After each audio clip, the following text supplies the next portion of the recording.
historically, EU transport policies didn't focus on urban mobility because of issues related to the principle of subsidiarity, which means that in the EU, power should be exercised as close to the citizen as possible.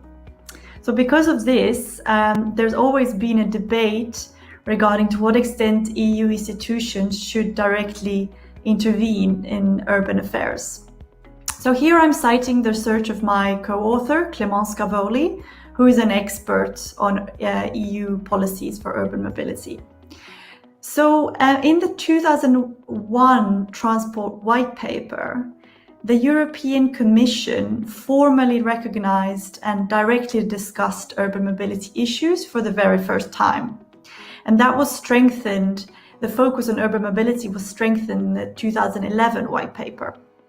In 2001, the Commission also launched a dedicated funding program called Civitas, which since then has been supporting more than 80 European cities in experimenting with sustainable urban mobility policies, often quite effectively. And with the so-called 2013 Urban Mobility Package, the Commission published guidelines which try to support European cities in developing what we call sustainable urban mobility plans. And those are essentially local policy strategies that focus on mobility for people rather than for cars. Urban mobility projects have also received funding under Horizon 2020. However, since 2016 or so, there's been relatively few initiatives, new initiatives related to urban mobility launched by the Commission.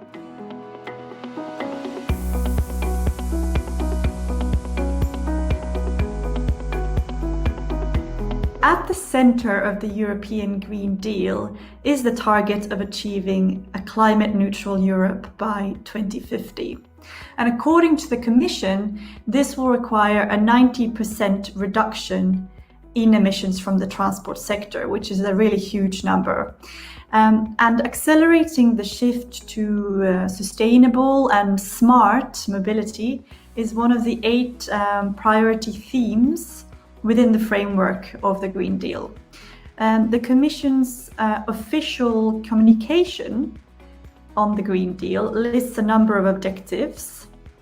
And overall, the focus in terms of transport and mobility is on integrated and sustainable aviation, maritime and rail transport, low emission vehicles, including the production of alternative fuels, and also CO2 emission standards for vehicles.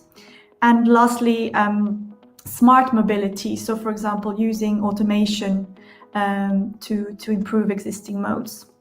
Overall, I would say that the approach is quite techno-economic, so focused on new types of vehicle technology and also on transport as a support for the single market.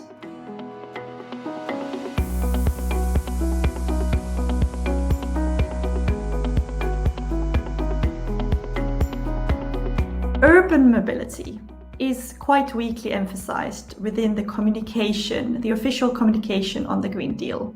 For example, public transport is not really mentioned in this communication. The lack of emphasis on the urban dimension is surprising, considering that it's critical for meeting the 90% emission reductions target. Urban areas are estimated to account for around 23% of CO2 emissions from transport in the EU, according to the European Environment Agency. So that's very significant.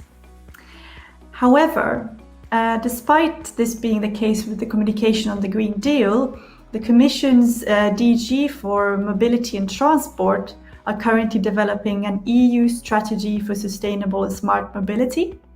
And this document will articulate how the 2050 target will be met in the transport sector in greater detail. The draft of this strategy does mention the urban dimension. It includes an objective of revamping the European agenda for sustainable mobility, sustainable urban and regional mobility, including things like cycling, intermodal transport, and transport on demand. And it also states that this strategy will set a pathway for the sector to master the twin green and digital transitions. So this strategy is really the key opportunity for influencing what EU policy or support for urban mobility will look like in the coming years.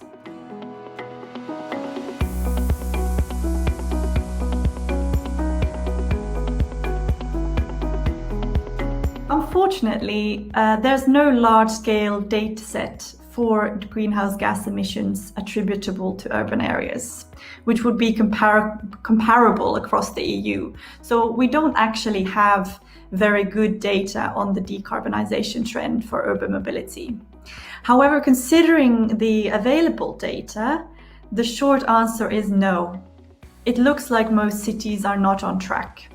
Looking at EU-level statistics, we can see that the transport sector has not seen the same gradual decline in greenhouse gas emissions as the energy, agriculture, or industrial sectors. Emissions from the transport sector only started to decrease in 2007 and remained 28% higher in 2017 compared to 1990. So while private car use has decreased in many large Western European cities since the early 2000s, in most cities, reductions in carbon emissions has not been fast enough still to achieve the 2050 target. In many other cities, private car use has actually increased. So out of 13 cities examined by the European Court of Auditors recently, they found that there's been a significant shift away from private car use in only 2 of these 13 large cities by 2007 and 2017, while car use has actually increased a lot in 5 large cities. Lastly, it's really easy to forget that approximately 1/5 of the European population lives in small towns of less than 50,000 people. And our research also suggests that these small municipalities lack capacity for sustainable urban mobility planning. And that's something that we need to focus on more, I think.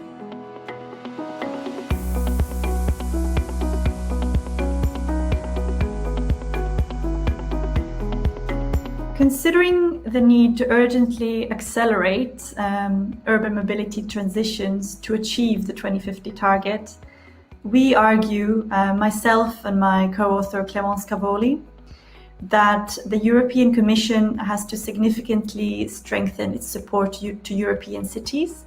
And we really hope that DG Move's forthcoming strategy will launch some ambitious new initiatives for urban mobility.